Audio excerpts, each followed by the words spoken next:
இப்ப இந்த கதையை நான் உங்ககிட்ட எப்படி ஆரம்பிக்கிறது? சரி, இங்க நம்ம ஹீரோ இருக்காரு பாத்தீங்களா, அவரு தன்னோட காதல் மனைவிய கூப்பிட்டுக்கிட்டு கோவாக்கு ஒரு ட்ரிப்பு போறாருங்க. ஹனிமூன் ட்ரிப்பு தாங்க. அப்படி அவங்க ரெண்டு பேரும் கொஞ்சம் ஜாலியா இருக்கிறதெல்லாம் ஒரு வீடியோ எடுத்தும் வச்சுக்கிறாரு. கதை 90s நடக்கிறதுனால அந்த வீடியோவை ஒரு சீடியா போட்டுக்கிறாருங்க. அப்பப்போ டைம் கிடைக்கும் போதோ இந்த கணவர் மனைவி வீட்டுல தனியா இருக்கும் போதோ போட்டு பாத்துப்பாங்க போல. ஆனா அப்படிப்பட்ட சீடி ஒரு நாள் அந்த ஊருக்குள்ள ஒரு திருட்டு பையன் வந்து இந்த சிடி பிளேயர் இருக்கும் பாத்தீங்களா, அதோட சேர்த்து அந்த சீடியும் திருடிட்டு போயிடுறான். காலையில எழுந்து பார்த்தா கணவருக்கு பேரதிர்ச்சி. இப்ப அந்த சீடி எங்க போச்சு அப்படின்றதுதான் இந்த படம் ஃபுல்லா ஒரு தேடிக்கிட்டு இருப்பாரு. சோ இப்படி ஒரு வித்தியாசமான கதையை தான் பார்க்க போறோம். எல்லாருக்குமே வணக்கம். இன்னைக்கு நம்ம விக்கி வித்யாக்கா ஹூவாலா வீடியோ அப்படின்ற ஒரு ஹிந்தி படத்தோட ரிவ்யூ தாங்க பார்க்க போறோம். ஒரு சின்ன லைக்கோட கண்டினியூ பண்ணீங்கன்னா நம்ம வீடியோ நிறைய பேருக்கு போய் சேரும். சோ பிடிச்சிருந்தா லைக் போட்டுக்கோங்க. பை தி வே நான் கவின், நீங்க பாக்குறது நம்மளோட பிலிம் பை. கதை 97ல உத்தரப்பிரதேஷ்ல ரிஷிகேஷ்ல தாங்க நடக்கிற மாதிரி காமிக்கிறாங்க. அப்படிப்பட்ட ரிஷிகேஷ்ல தான் நம்ம ஹீரோ இந்த கல்யாணம் ஆக போற பொண்ணுங்களுக்கும் முக்கியமா பெண்களுக்கு மருதாணி வைக்கிற ஒரு வேலையை பாப்பாரு.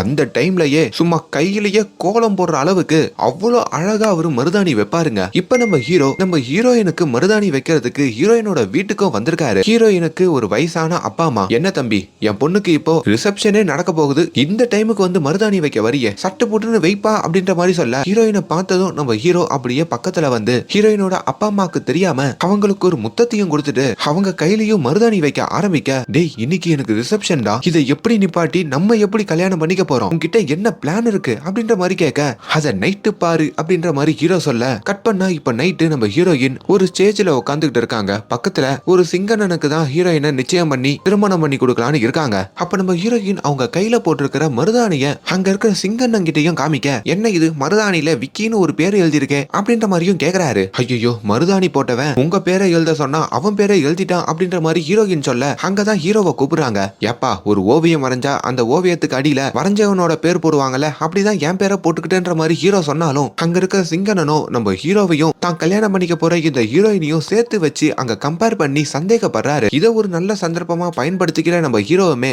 கல்யாணத்துக்கு முன்னாடியே இந்த சிங்கு எவ்வளவு சந்தேகப்படுறாருன்னா அதுக்கப்புறம் என்னலாம் படுவாரு. இந்த பொண்ணு ஒரு டாக்டர், 4 பேரோட கைய தொடுவா, அப்ப சந்தேகப்பட்டு வேலைக்கு போக வேணாம்னு சொல்லுவீங்களா அப்படின்ற மாதிரியும் அந்த இடத்துல கத்தி அந்த சிங்கோட மனசை மாத்தி இப்ப அந்த கல்யாணத்தை அந்த சிங்கு கேன்சல் பண்ணிட்டே போயிடுறாருங்க. கல்யாண ஸ்டேஜ் வரைக்கும் வந்து என் பொண்ணு கல்யாணம் நின்னுருச்சேன்ற மாதிரி ஹீரோயினோட அப்பாவும் துடிக்க, என் பொண்ணை கட்டிக்க வேற மாப்பிள்ளையே இல்லையான்ற மாதிரி கேட்க, அங்க இருக்கிறவங்களும் எவ்வளவு அழகா பேசுறாரே, நம்ம ஹீரோவே ஒரு நல்ல மாப்பிள்ளை தானு சொல்ல, அங்க ஒரு பெரிய டிராமாவை போட்டுதான் அதுக்கப்புறம் நம்ம ஹீரோக்கும் ஹீரோயினுக்கும் திருமணம் நடக்கிற மாதிரியும் காமிக்கிறாங்க. நம்ம ஹீரோக்கு அப்பா அம்மா எல்லாம் இல்லைங்க, ஒரே ஒரு தாத்தா மட்டும் தான். அது போக வீட்டுல ஒரு வேலைக்காரங்க இருப்பாங்க, அது போக ஒரு சின்ன பையன் இருப்பான். 100 ஜோடிகளுக்கு திருமணம் பண்ணி வைக்கிற ஒரு இடத்தை காமிக்கிறாங்க. கொஞ்சம் பிரம்மாண்டமா இருக்குங்க. அதுல ஒரு ஜோடியா தான் இப்ப நம்ம ஹீரோக்கும் ஹீரோயினுக்கும் திருமணம் நடக்குது. இப்ப அந்த திருமணத்தை நடத்தி வைக்கிறதுக்கு அங்க ஒரு ஷேக் வந்திருக்காருங்க. அந்த ஷேக்குக்கு ஒரு தம்பி இருப்பாரு, அவர் பேர் பரதேசி. பேரெல்லாம் கொஞ்சம் இப்படிதாங்க இருக்கும். அந்த பரதேசி ஒரு போட்டோகிராஃபர். அவங்க அண்ணன் இந்த அரசியல் எல்லாம் இருக்கிறதுனால, அதாவது இந்த ஷேக்குங்க இந்த திருமணத்தை நல்ல பிரம்மாண்டமா அங்க இருக்கிற 100 ஜோடிகளுக்கு திருமணம் பண்ணி கொடுக்க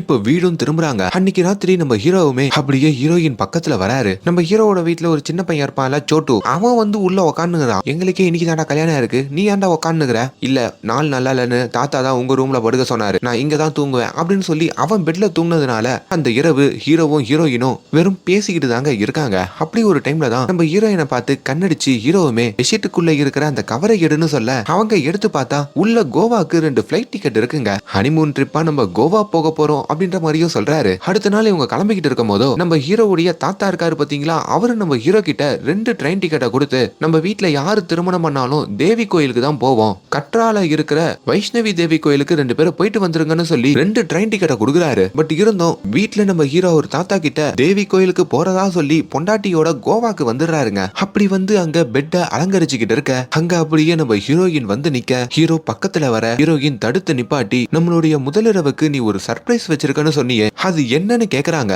ஆக்சுவலி அந்த சர்ப்ரைஸே வீடியோ எடுக்கிறதுதான். நான் ஒரு வீடியோ கேமரா எடுத்துட்டு வந்திருக்கேன். நம்ம முதல்ல இப்படி இருக்கிற இந்த மூமெண்ட்டை கடைசி வரைக்கும் ஞாபகம் வச்சுக்கணும், அதுக்காக இது ஒரு வீடியோவா கேப்சர் பண்ணி வச்சுக்கலாம் அப்படின்ற மாதிரி கேக்குறாரு. ஆனா ஹீரோயினுக்கு பயங்கர கோவம் வருதுங்க. நீ எவ்வளவு சீப்பா பேசுவேன்னு நான் நினைச்சு கூட பாக்கலன்னு சொல்லி அங்கேயே சண்டை போட்டுட்டு அந்த ரூமை விட்டும் அப்படியே கடற்கரை பக்கத்துல வராங்க. ஹீரோ எவ்வளவு சாரி கேட்டாலும் சமாதானமாக மாட்டாங்க. அப்பதான் கடற்கரையில இந்த நிறைய வெள்ளக்காரங்களாம் அவங்களோட அழகான மூமெண்ட்ஸ் எல்லாம் போட்டோ மாதிரி கேப்சர் பண்ணி அங்க ஒட்டி வச்சிட்டு இருக்கிறத பாக்குறாங்க. அப்பதான் ஹீரோ கூட நம்ம இப்படி இருக்கிறதும் ஒரு அழகான மூமெண்ட் தானே, இதை கேப்சர் பண்ணா காலத்துக்கும் நம்ம இதை பார்க்கல அப்படின்ற மாதிரி அவங்களுக்கு அவங்களுக்கு ஃபீல் ஆகுது. இப்போ நம்ம ஹீரோ கிட்டையும் அவங்க சம்மதம் தெரிவிக்க அப்படி நம்ம ஹீரோ அந்த வீடியோ கேமராவையும் ஆன் பண்ணி அந்த இரவு இவங்க 2 பேரும் ஒன்னா இருக்கிறதையும் வீடியோ எடுத்து வச்சுக்கிறாரு. இப்போ இவங்க ஹனிமூன் ட்ரிப் எல்லாம் முடிச்சிட்டு அப்படியே தன்னோட வீட்டுக்கு வர ஹீரோவுடைய அக்கா பாம்பேல இருந்து வந்திருக்காங்க போல. இது நம்ம ஹீரோவுடைய அக்காங்க. ஹீரோ கல்யாணத்துக்கு கூட வந்திருக்க மாட்டாங்க. பாம்பேல போயிட்டு ஒரு பெரிய ஆர்டிஸ்ட் ஆகணும்னு நினைச்சிருப்பாங்க. இப்போ நம்ம ஹீரோ வீடியோ எடுத்ததை ஒரு சிடியா போட்டு அந்த சிடி மேல சோக பாடல்கள்னு எழுதி தான் மனைவி கிட்டையும் அந்த இரவு காமிச்சு இதுக்கப்புறம் ஒவ்வொரு இரவும் நம்ம இந்த சிடியை பார்த்துட்டு தான் தூங்கணும் அப்படின்ற மாதிரி சொல்ல இப்ப அங்க இருக்கிற ஒரு டெக்லயும் அவர் அந்த சீடியை போடுறாரு. அப்படி அந்த சீடியை போட்டுட்டு தான் மனைவி பக்கத்துலயும் அவர் வராரு. ஆனா அந்த நேரத்துல ஹீரோவுடைய தாத்தா இந்த ரூமுக்குள்ள வந்துறாருங்க. குறுகுறுன்னு அந்த சீடியில இருக்கிற வீடியோவை அவர் பார்த்துக்கிட்டே இருக்காரு. ஒரு கடத்துல ஹீரோவும் மிரண்டு போய் ஐயோ தாத்தா பார்த்துட்டாரே மாட்டிக்கிட்டோமே நினைக்க அப்பதான் தாத்தா கண்ணாடி போடாம பார்த்துக்கிட்டு இருக்காரு. அவருக்கு கண்ணு தெரியாதுங்க கண்ணாடி போடலனா. அதுக்குள்ள எப்படியோ அந்த டிவியை நிப்பாட்டுறாரு. இப்ப அடுத்த நாள் காலையில விடியுதுங்க. ஹீரோ வீட்ல அக்கம் பக்கத்துல இருக்கிற எல்லாரும் பரபரப்பா பேசிக்கிறாங்க. நம்ம வீட்ல இருக்கிற கொஞ்சம் நகைகளை காணோம், என் மிக்சியை காணோம், என் கிரைண்டரை காணோம் அப்படின்னு ஒவ்வொருத்தரும் ஒவ்வொன்னு வந்து சொல்ல ஹீரோவும் என்னாச்சு அப்படின்ற மாதிரி வெளியே வந்து பார்த்தா ஊருக்குள்ள ஒரு திருடன் வந்து போயிருக்கான் அப்படின்ற மாதிரியும் சொல்றாங்க. அப்பதான் ஹீரோ வீட்ல டிவிக்கு பக்கத்துல இருக்க டெக்கு பத்திரமா இருக்கான்னு பாக்கலான்னு வந்தா அங்க டிவியும் காணும் டெக்கையும் காணுங்க. அடங்குய்யால டெக்கு எங்கடா போச்சு, அது உள்ளதான சிடி கிடக்கு, நேத்து வேற டிவி அப்படியே ஆஃப் பண்ணிட்டோமே என்னடா பண்றதுன்ற மாதிரி பதறி போறாரு. இப்ப வெளியே வந்து தான் தாத்தா கிட்ட என் சிடி போச்சு என் சிடி போச்சு அந்த திருட்டு பையனை கண்டுபிடிக்கணும்னு பதற அதே நேரத்துல தான் ஹீரோயின் வெளியே வந்து என்னாச்சுன்னு கேட்க சிடி காணாம போச்சுன்னு சொல்றாரு. உடனே ஹீரோயின் அந்த இடத்துல பதறி போய் இவங்க கோவாக்கு போனது இவங்க கல்யாணத்தை கேப்சர் பண்ணதுன்னு சொல்லி எல்லாத்தையும் அந்த பொது இடத்துலயே போட்டு உடைச்சு அந்த சீடியை போய் இவன் தொலைச்சிட்டான்ற மாதிரிலாம் சொல்ல ஆனா இதெல்லாம் நம்ம ஹீரோ நினைச்சு பாக்குறாருங்க. அதனால சிடி காணாம போன விஷயத்த மனைவி கிட்ட சொன்னா பெரிய பிரச்சனையாகும்னு சொல்லி இப்ப தான் மனைவி கிட்டையும் வீட்லயும் இத வெளியே சொல்ல மாட்டாரு. ஹீரோயின் கிட்டையும் சிடிலாம் பத்திரமா தான் இருக்கு, இங்க நகை பணம் தான் காணோம் அப்படின்ற மாதிரி சமாளிச்சு விட்டுறாரு. இப்ப அந்த இடத்துக்கு லோக்கல்ல இருக்கிற ஒரு இன்ஸ்பெக்டர் வராருங்க. வீட்டுல என்ன பொருள் எல்லாம் காணாம போச்சு அப்படின்ற மாதிரி ஒவ்வொருத்தரையா விசாரிச்சு கேக்குறாரு. அப்படிதான் ஹீரோ வீட்டுக்கு வரும்போதோ ஹீரோவுடைய அக்காவையும் அவர் பாக்குறாரு. அவங்க வேற பாலிவுட் ஆக்டர்ஸ் மாதிரி அழகா இருப்பாங்களா. அந்த இன்ஸ்பெக்டருக்கு ஹீரோ அக்கா மேல ஒரு காதல் வேற வருதுங்க. இப்ப நம்ம ஹீரோ எப்படியா நம்ம ஊர்ல அந்த மாதிரி சீடி விக்கிறவன் கிட்ட நம்ம சீடி போய் சேர்ந்திருக்கலாம் அப்படின்னு சொல்லி ஒரு லேகிய கடை மாதிரி இருக்குங்க. அந்த இடத்துக்கு வந்து யோ உங்ககிட்ட அந்த மாதிரி படங்கள் சீடியில இருக்கான்னு கேட்க அவரும் இருக்குன்னு சொல்ல கண்டிப்பா இதுல ஒரு சீடி நம்ம சீடியா கூட இருக்கலாம், அதனால மொத்தமா வாங்கி செக் பண்ணிடுவோம்னு சொல்லி அங்க ஒரு 20 சீடியை மொத்தமா வாங்குறாரு. இப்ப நேரா அங்க இருக்கிற ஒரு நெட் சென்டருக்கும் வந்து நல்லா வால்யூம் வச்சு அந்த பட சீடியையும் போட்டுறாரு. அங்க வேற சவுண்டு வர இன்டர்நெட்காரன் வந்து யோ இமெயில் செக் பண்றதுக்கு தான் கம்ப்யூட்டர் கேட்ட, நீ என்ன வேற ஏதோ பாத்துக்கிட்டு இருக்க, எக்ஸ்ட்ரா 20 ரூபாய் கொடு அப்படின்ற மாதிரி காசு வாங்கிட்டு போயிடுறாரு. இப்ப ஹீரோவும் அந்த 20 சீடியும் போட்டு பாக்குறாருங்க. அதுல எதுவுமே இவரோட சீடி இல்ல. இங்க இந்த இன்ஸ்பெக்டர் வேற ஹீரோவுடைய அக்காவை காதலிக்க ஆரம்பிச்சிடறாருங்க. அவங்கள மயக்கிறதுக்கு வீட்டுக்கு வந்து அவங்களுக்கு ரோஸ் வாங்கி கொடுக்கலான்னு பார்த்தா ஹீரோ வீட்டு வேலைக்காரி அந்த ரோஸா வாங்கி இந்த இன்ஸ்பெக்டரை இன்னொரு ஆங்கிள் லவ் பண்றாங்க. இதெல்லாம் பார்த்து கோவப்படுற நம்ம ஹீரோவுமே யோ போலீஸ்காரரு எங்க வீட்டுல காணாம போன பொருளை கண்டுபிடினா நீ இங்க என்னையா பண்ணிக்கின்னு இருக்க, எனக்கு வேற முக்கியமான ஒரு சீடி காணாம போயிடுச்சு எப்படின்னா கண்டுபிடிச்சு கொடு, அந்த திருட்டு பையனை எங்க இருக்கான்னு தேடு அப்படின்ற மாதிரி இவரு ஒரு பக்கம் இதெல்லாம் சொல்லிக்கிட்டு இருக்க அப்பதான் போலீஸ் ட்ரெஸ் போட்டுக்கிட்டு பாஷான்னு ஒரு கேரக்டர் ஒரு மார்க்கெட்டுக்குள்ள நுழையுதுங்க. அங்க இருக்கிற ஒரு பாய் அண்ணன் கிட்டையும் நான் எடுத்துட்டு வந்த திருட்டு பொருள் எல்லாம் வித்துட்டியா அப்படின்ற மாதிரியும் கேட்டுக்கிட்டு இருக்காங்க. ஹீரோவை பாக்குற பாஷாவும் பதறி போறாரு.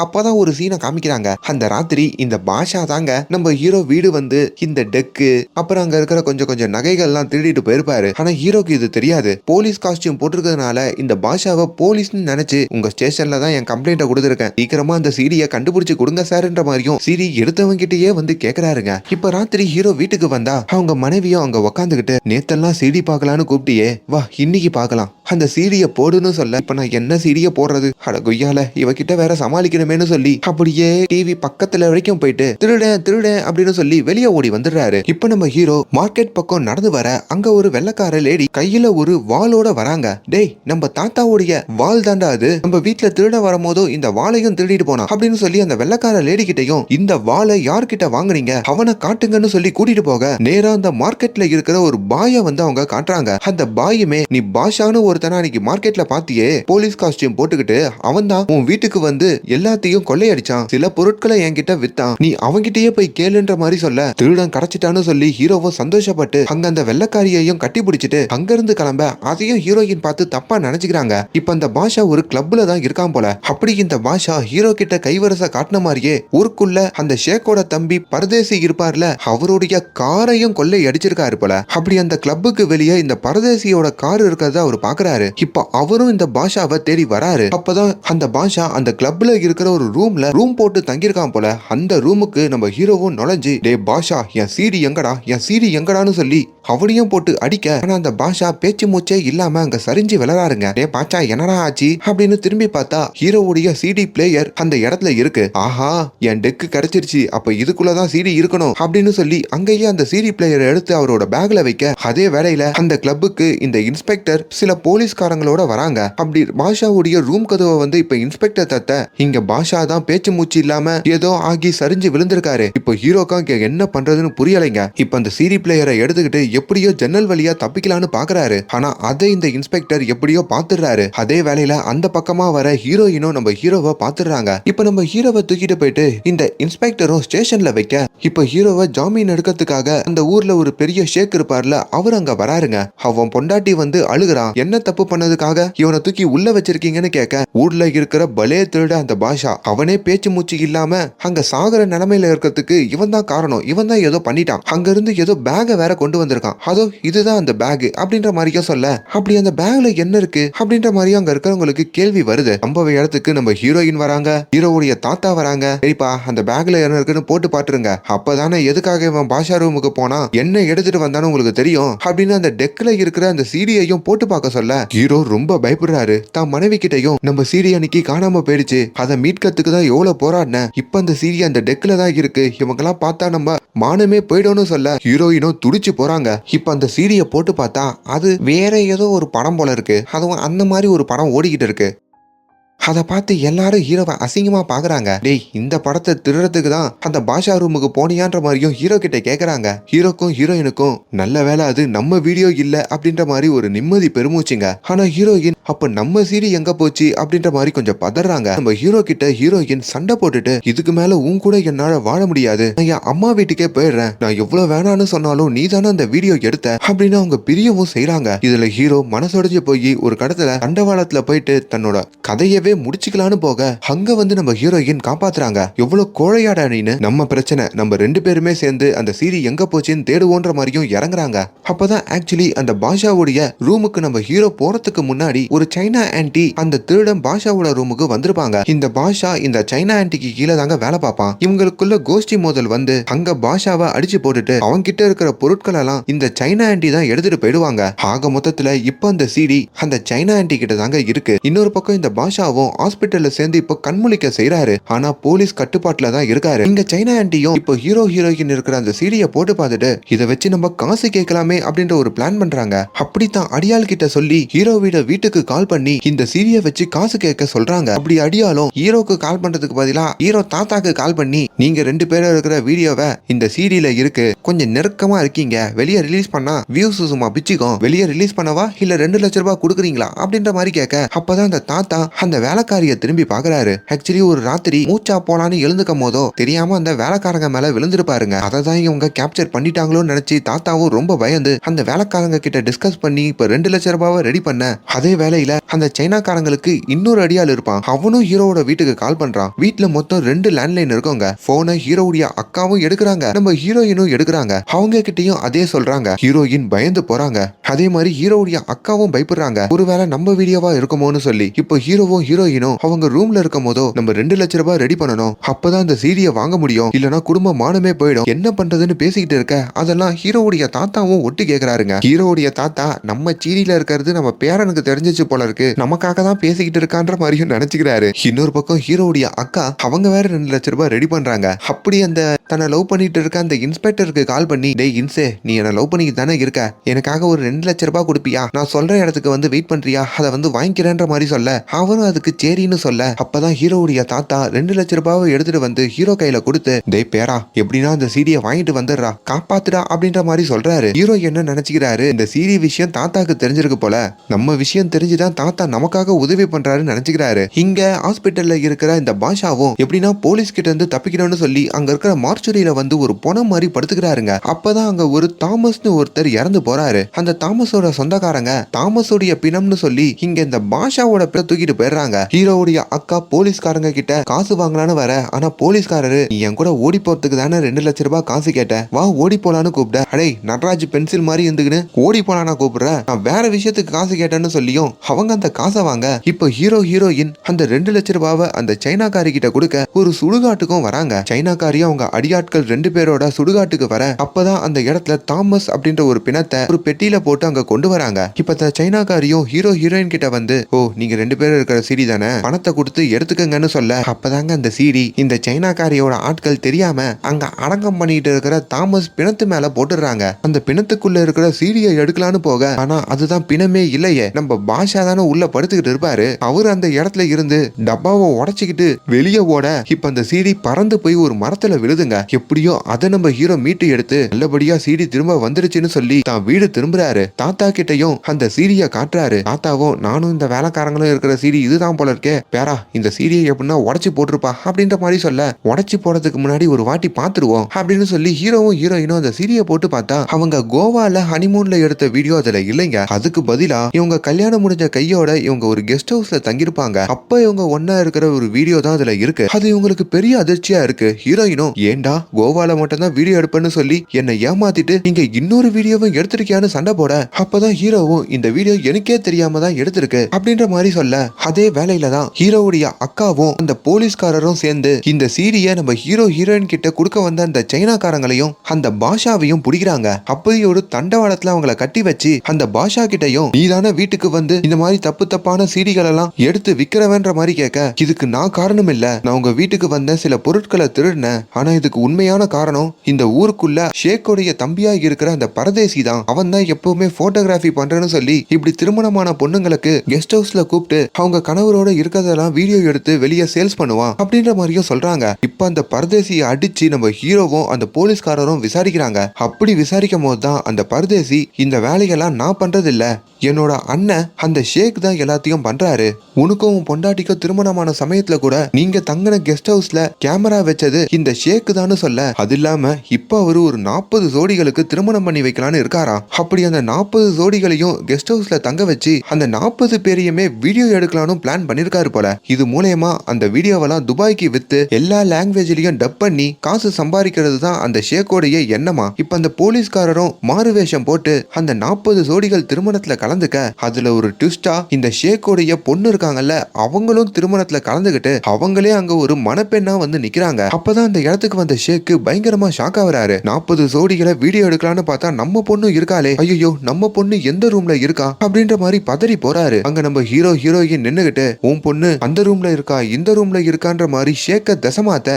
அதுக்குள்ள அந்த 40 ஜோடிகள் அந்த கெஸ்ட் ஹவுஸ்ல முதலிரவு முடிகிற மாதிரியும் காமிக்கிறாங்க. அப்படி முதலிரவு முடிஞ்சதும் அந்த 40 ரூம்லயும் கேமரா வச்சு அதை எல்லா வீடியோவையும் ஒரு ஹார்ட் டிஸ்க்லயும் ஏத்த, அது அந்த துபாயில இருக்கிற இன்னொரு ஷேக்கு வந்து, அதாவது இந்த போலீஸ்காரர் தாங்க வேஷம் போட்டு இருப்பாரு, அவர் அந்த ஹார்ட் டிஸ்க இந்த வில்லன் ஷேக் கிட்ட இருந்து எடுத்துட்டு போற மாதிரி காமிக்கிறாங்க. யோ இரியா என் பொண்ணுடைய வீடியோவும் அதுல இருக்கும்யா, வெளியே விட்டுறாதையான்னு சொல்லி இந்த ஷேக் பயங்கரமா கதற, அப்போ பப்ளிக்கா ஒரு இடத்துல ஒரு பெரிய ஸ்கிரீன்ல அந்த ஹார்ட் டிஸ்க்ல என்ன இருக்குன்ற மாதிரி போடுறாங்க. வீடியோ போட்டதும் இந்த ஷேக்குடைய பொண்ணு அந்த வீடியோல வர இந்த ஷேக் பயங்கரமா பயப்பட, அப்பதான் அதெல்லாம் டிராமான்னு தெரியுது. அப்பா உன் யோகியதைய தெரிஞ்சிருச்சுப்பா, இப்படி திருமணம் பண்ற மாதிரி 40 ஜோடிகளுக்கு திருமணம் பண்ணி அவங்கள கேசட் போட்டு விக்கிறதுக்கு உனக்கு எப்படிப்பா மனசு வந்தது அப்படின்ற மாதிரி தான் அந்த வீடியோல அவங்க பேசியிருக்காங்க. இப்ப அந்த 40 ஜோடிகளும் அந்த சம்பவ இடத்துக்கு வந்து அந்த ஷேக்க காரி துப்புறாங்க.